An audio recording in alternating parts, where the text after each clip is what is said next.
cute ng dahon nito kahit, ano no, kahit common lang siya, pero ang cute ng dahon. Diba? Nasa gitna lang yung ano. Ito, Thai variety. Thai variety to, galing sa Thailand. Nabili ko sa ano, silang. Yung pinagbilan ko pala ng Anthurium, kasi may nagtanong, parang nabasa ko kanina bago ako mag-vlog. Yung pinagbilhan ko po ng Anthurium ay, wala siya talagang sariling garden, parang nagla-live lang siya, tapos, ano, kung gusto nyo bumili, sa kanya na lang, yung i-search nyo na lang yung Facebook niya.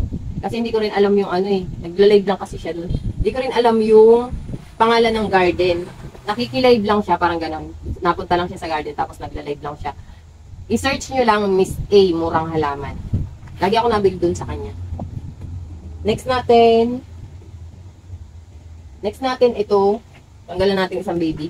Kasi, lagi siya natutumba, sobrang bigat niya na. Ay, paano ba natin? Dukutin na lang natin. Hindi ko na aanin ito. Ay, hindi kaya. Ito si ano, si Big Roy. Super pink na Big Roy. Ayun oh, ang pink talaga niya oh. Yun, may dumi. Yan. Tanggalin natin yung ano yun. Yan. Ang cute. Ang cute ng ano niya. Ng stem niya, sobrang pink.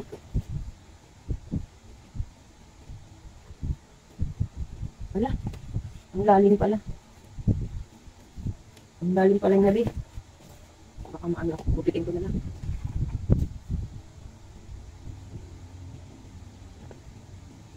Basta samahan nyo ng ano, may ugat. Yan, basta may ugat siya. Yan, ang ugat niya, B.O. Ito yung mama plant. Parang gusto ko nga putulin ito eh. Kasi, naglegi na siya doon. Medyo malalim-lalim na yung napaglalagyan ko sa kanya. Ano eh. Parang gusto ko na siya putulin. Nalaglag to ng 3 beses ata o 5. 3 o 4, mga ganun. Nalaglag doon sa pinaglalagyan niya kasi ang laki niya na, tapos ang liit ng ano niya. Ang liit ng paso. Tapos, ayun o. Tingnan niyo yung dahon. Ayan o.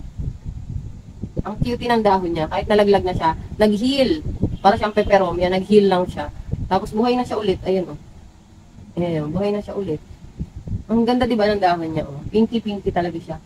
O, pinky-pinky. Ito yung baby. Sana mag-pinky-pinky rin siya. Ang ganda ng likod o. Tingnan mo naman yung stem, ang pink niya talaga.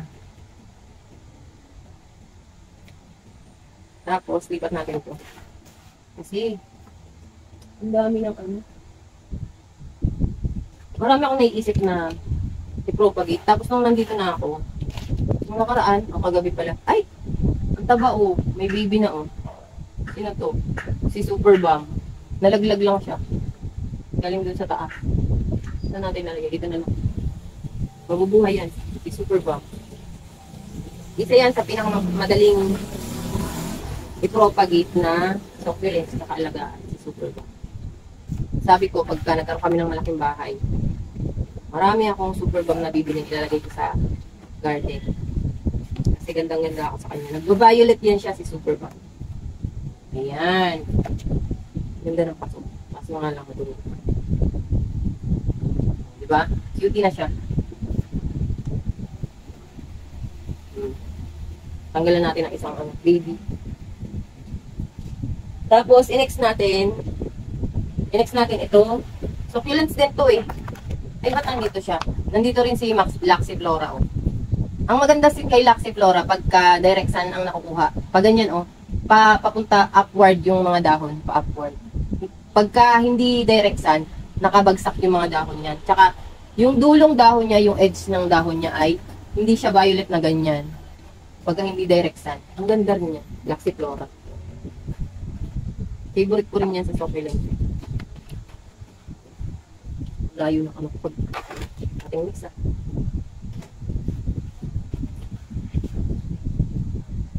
Ang layo ng pating mix. Naglagyan ko. Tapos lagyan natin ng kaunting ano. Nilagyan ko ng kaunting ano, kukupit. Tapos, kaunting rice. Alam ko na, ihalo natin dito yung cutting mix niya. Lactiflora. Yan. Ang maganda kasi dito kay mga kalanchewi. Kay Lactiflora. Tapos ito si ano, yan oh, si Pinky Butterfly. Pinky yan oh, Pinky. Ayan yung mga kalanchewi na yan. Ang bilis niyang i-propagate. Hindi siya maarte sa cutting mix. Yan, ilalagay ko siya dito. Kahit anong cutting mix ang gamitin mo sa kanya. Kahit mapa succulent mix, aroids mix, lumong soil, mabubuhay yan siya, si Lactiflora. Eto, kahit itusok mo lang yan siya dyan. Tapos kahit i-directsan mo na siya agad, hindi yan masusunog yung Lactiflora na yan. Danas ko yan sa kanya madalas. Danas ko yan sa kanya. Kasi yan sa mga nauna kong plants. Yan. Tsaka kahit dahon lang, magta-trade talaga siya. Kasi succulents din siya. Yan. Putulin natin to sa gitna. Yan. Ang bigat na kasi niya, oh. Tapos, ano na siya, natutumba na siya kasi bigat nga niya. Yan, ako na ako. Tapos, puri pa ba natin isa pa? Kasi dito ko naman ilalagay yan. Dito naman ilalayo sa kanya yung mga anak niya. Dito naman siya ilalagay. Natutumba na kasi siya eh. Yan. Dito ko na lang siya itutusok. Yan. Tapos, putulin natin yung isang dahon dito sa baba. Yan, 2 dahon pala. Tusok lang, ganun. Tapos ito, tusok din natin. Magkakaroon niya ng mga bagong dahon. Ganyan lang yun. Yan. Pero ito parang gusto ko itong ilagay dito. Yan. Parang bagay siya dito. Dito ka na lang din. Bagay ka dito. Yan. Yan. O, bagay diba? Pinky. Yung dahon. Dito natin sa baba. Yan. Pwede mo na itong i-direct sunlight. Hindi siya maarte. Yan. Next natin itong laging natutumba. Asan pa ba? Marami ako naiisip na ipropagate ng isang araw. Tapos, ngayon, nandito na ako. Wala na. Nakalimutan ko na kung ano yung ipropagate ko. Saan kaya ganito fluorescence na ito? Ito, pag-iwalay na rin bakit tabi. Hindi pag-iwalay na kita. Kasi hindi siya gumaganda. Pangit siguro ng potting mix. Or puro ugat na. Yan. Separate ko na siya muna.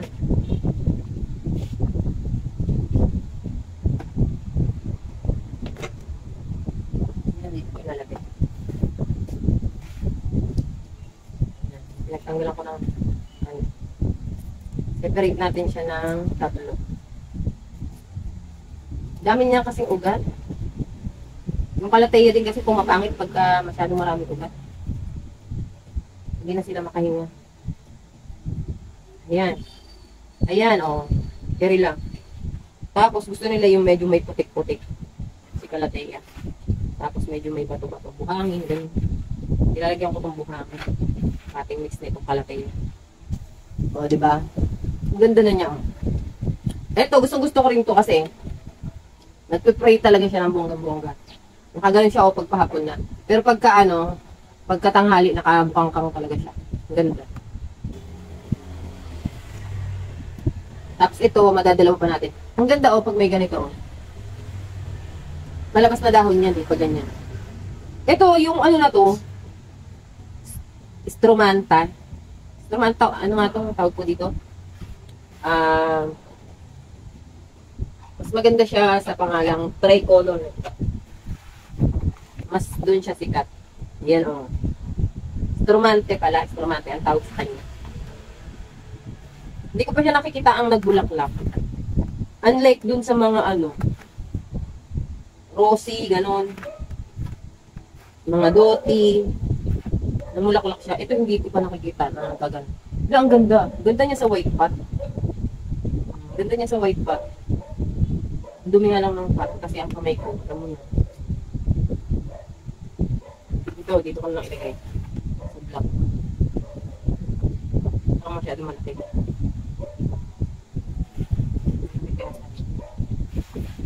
Push na, push. Push na yan. Ito mga kalatayan natin. Huwag niya lang binigyan. Gusto niya basa yung potting mix pero ayaw niya lang. Tsaka yung ano, basa, yung moist yung anong paligid niya. Pwede kayong mag spray once in a while sa isang araw, gano'n. Pero wag masyadong basang-basa yung potting mix. Para hindi siya magtunaw. Para hindi magtunaw yung mga ugat niya. Maganda naman kasi sa kalateya. Kahit maulagas yung mga dahon na yan, pagka yung bulb niya sa loob, dito sa ugat niya, ay buhay pa, mabubuhay pa rin yan. Ganda. Diba?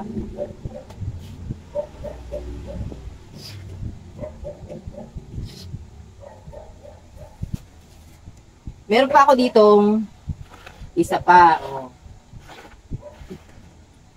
Tignan mo naman ang nangyari dito. Ayan o. Tinalo na ng aking mabait na ano dito. Laga. Ngayon, ipapropagate na lang natin siya. Tignan mo naman yung roots. Ang ganda na. Rooting system niya. I-propagate na lang natin siya.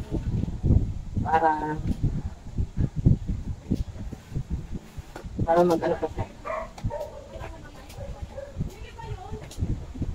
Yan, yung potting mix na gagamitin natin dito. Hindi ko na masyadong i-detail ito sa inyong mga potting mix. Kasi, kung ano-ano lang ginamit ko ngayon. Lahi natin yung, yung mamok lang. Utol. Kaya mo isang dako. Susundan lang natin yung ugat para di siya ma-stress. Pero pag ganito naman na, house plant na sa atin, dito na siya lumaki. Carry na niya yung yung katawan niya dito sa bahay natin. Ayan, ang ganda, si Silver Dragon. Yan. Ang ganda niya sa white pot, be. Naisipan ko na i-propagate kasi nangihinayang ako. Naglolo ko kasi dito yung pag inhit, nakasarado yung gate. Doon talaga dumaan, yung mga photos ko doon. Tinalunan niya talaga, umakyat ng bako. Ang sarap video para makita ko kung ano itsura kung paano siya lumabas ng bahay. Kasi nagpapaano siya sa ibang aso sa labas. Gigigil ako, Ang dami talagang nasirang dahon nito. Diba nung nakaraan pinakita ko sa inyo, sobrang dami na nitong dahon. Naubos niya talaga. Kaya madami pa rin naman siya. Ito kaya pinropagate ko na para makahinga-hinga na yung mama plant. Tapos yung baby plant din, makapaglabas na siya ng bonggang-bongga. Ng ganda niya. Tingnan ko yung ugat nito kung maganda na. Ay, okay na. May sarili na siyang ugat. Ganda, Ang ganda kasi ng potting mix na ginamit ko dito. More on Coco peat tsaka peat moss. Diba? Ganda niya, be. Kaya ang bilis niyang matanggal. Yung mga ugat niya. Ito may bulb din to. Ay, bulb. Hindi pala bulb ang tawag dito. Ayun, crumbs. Crumbs ba? Tama ba ako? Ayan, yan. Yan yung nagkakaroon ng mga suloy. Yan, mga bilog-bilog na yan. Ayan, yung white na yan. Magkakaroon niya ng mga bagong baby. Scorms pala. Scorms. Yun ang tawag doon. Ang dami niya palang lalabas na baby, ang dami ito, Ayan, baby yan. Ayan ang gagaling yung mga baby sa mga buto-buto niya. Dami niya palang baby, dapat na palabas. Babalik ko na siya sa pinaglalagyan niya. Kasi, maganda yung potting mix na ginamit ko sa kanya. Iiwas-iwas ko na to dun sa pinaglalagyan ko, itatabi-tabi ko kaunti. Kasi, tinatalunan talaga. Kahit tinalian na, nakakaalis talaga siya. Inhit kasi siya. Di mapipigilan ng pangangatibi. Pigigil ako. Pinawawa niya talaga yung mga halaman ko. So, ayan, Pero okay lang kasi. Parang na siya, natuyo na siya. Para siyang peperomia. Kasi natutuyo siya. Tapos saan ko ito ilalagay? May maliit pa ba? Ito na lang. Ilang butas. Ay, ito to. May butas.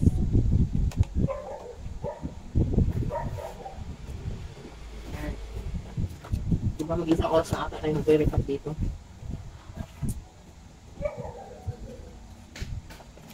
Buti na lang hindi ako inabot. Tapos lagyan natin kaunting kapupit. Ayan. Gusto kasi ni Calocasia. Alocasia yung medyo maano. Yung black velvet ko doon, ay naubos niya talaga. Napakapakan niya talaga, kawawa. Naubos yung dahon. Kaya ano, ayan, oh. Diyan na siya. Gaganda ng bongga-bongga. Wala na akong maliit na pasok. Or nandun pa sa likod. Hindi ko nadala dito.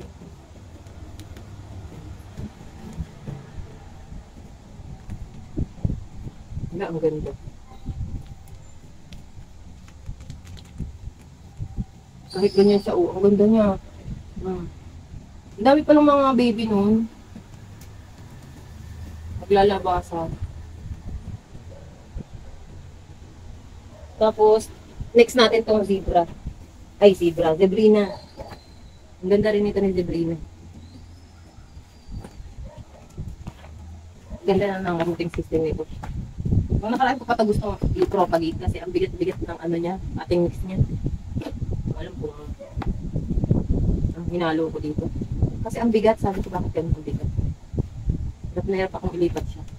Kaya medyo dadagdagan ko ng rice hull yung ating mix niya ngayon. Propagate natin siya. Ayan, oh. 4 na dahon din. Oh. Okay na rin. Samahan nyo lang ng ugat.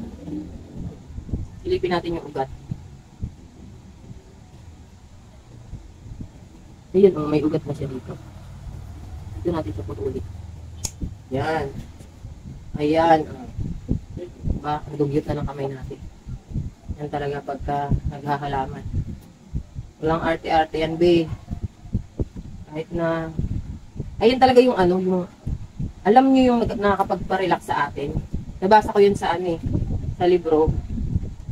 Nabasa ko yun. Ang nakakapagpa-relax sa atin, yung amoy ng ito. Bukod sa oxygen, galing sa halaman, yung amoy nito. Yan.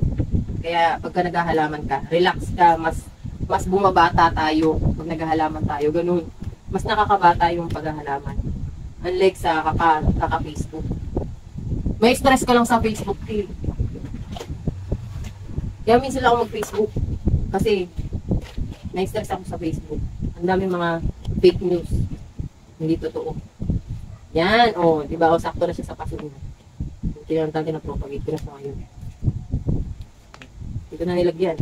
Ng bating, ay, ng ano, rice hull. Sabi ko lalagyan ko rice hull.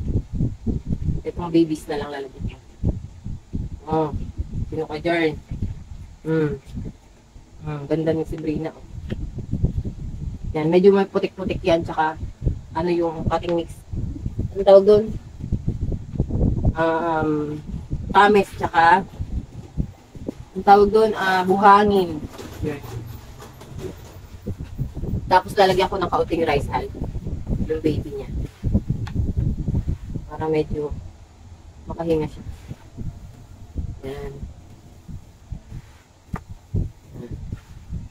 Halo-halo ikaunti. Daming lumalabas sa fake news ngayon. No? Parang doon sila kumikita. Kaya feeling nila kahit fake news, okay na lang. Yan.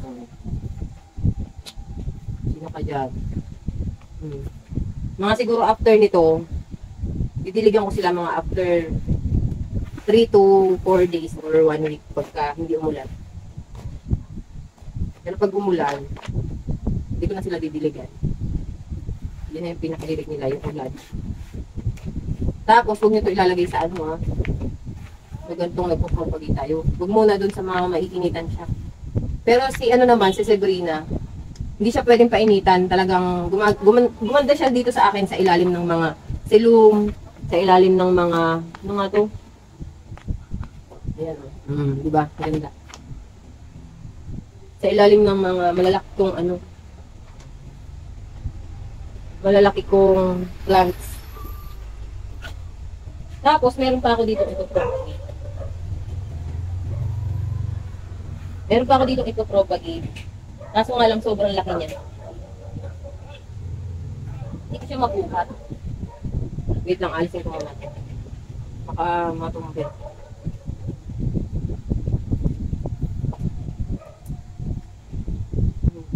Muna. Dito kasi siya nilagay. Yan.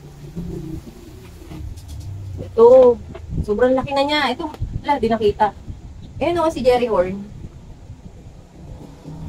Philodendron din to. Gandang-ganda ako dito sa mga dahon niyang ganito. Nakakita ko nito sa silang, yung sa arid anaroids. Ang laki ng dahon niya talaga. Bonggang-bongga. Sobrang laki.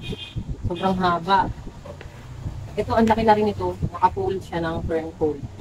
Ayan, sobrang laki. Mamaya, putol natin para makita niyo ng gusto. Putulin natin siya kasi super laki niya na. Nandun siya sa pinakatago. Hindi ko na siya na-video nung nakaraan kasi bukid na kasi doon sa unahan. Ayan, tingnan mo naman yung ano niya, ti. Diba? Ang ganda niya. Hala, ang ganda ni Jerry Horn, Ang cutie ng dahon niya, parang espada lang. Tapos, one leaf ko na lang ito. Yung isa, dalawang dahon. So, ang mahal ng bili ko dito dati. Isang dahon lang. Ang mahal ng bili ko. Nasa 500. Higit. Kasi ang mahal ng cutie. Laki kasi ng dahon niya. Ang haba.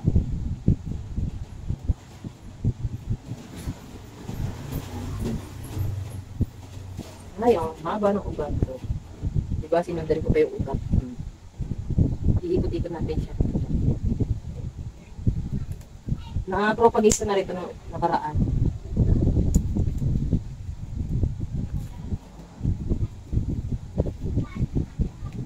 Yan. Ito, naputulan ko na rin siya din mandito na nakaraan. Dadagdagan natin siya ng potting mix. Yung mama plant. Uy, wag pa masisira. Ganda mo pa naman. Diba? Paghapon tayong relax lang, gano'n. Putol yung ulo kakaan. Kasi maliit lang yung ano natin, pwesto. Wala tayong taga-video, gano'n.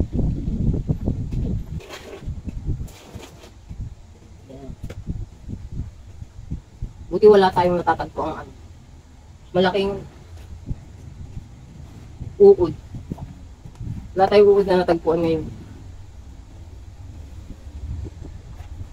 Yan. Kahit hindi ko na lagyan ng pampaampag yan kasi hindi naman siya kaartehan. Hindi siya masyadong maarte. Yan. Ganyan lang siya. 70% blown sweet. Tapos, sulit natin yung dito. Kasi, yung ano niyan, dito yung lalabas. Ayan o. Yung bagong suloy na dahon. Yan. Saan ko siya? Saan yung potting mix natin? Saan na yung ano natin? Ay, ano yun? Yung kari pala. Yan, dito na. Dito na. Ay, malaki siya, babe. Ito. Ikot ko na lang magana.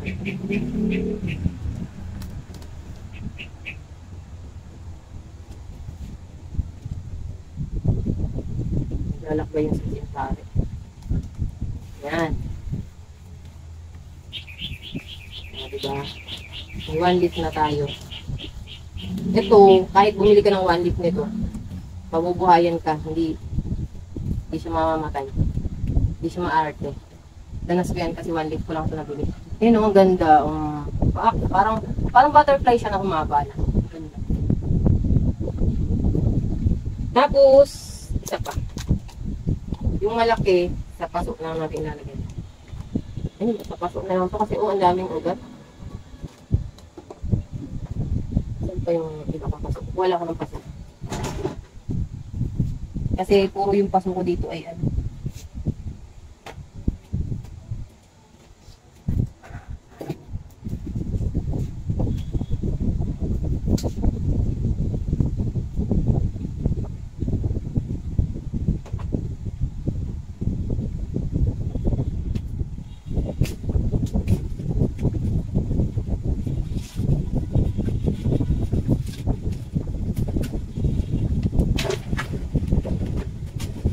Diba, dami ko paso. Sige.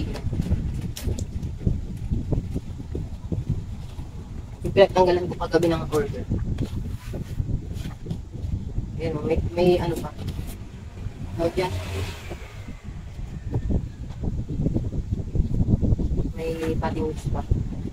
Yan. Ay, haba yun. Tapos iikot natin siya dyan.